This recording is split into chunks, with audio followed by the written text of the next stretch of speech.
This unit is so, ito po yung setup design. So this is the actual turnover of the unit. So, washing area.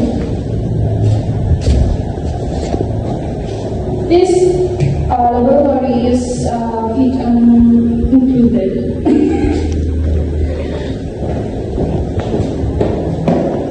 So the ceiling is high. You can see. And then we have window there. So this is the first room.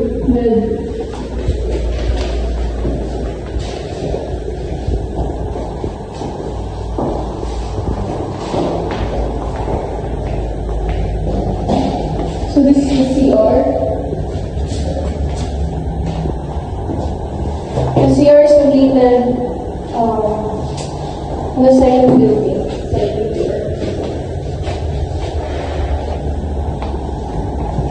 This is the second room. We have a window here. And this is the balcony. Yes.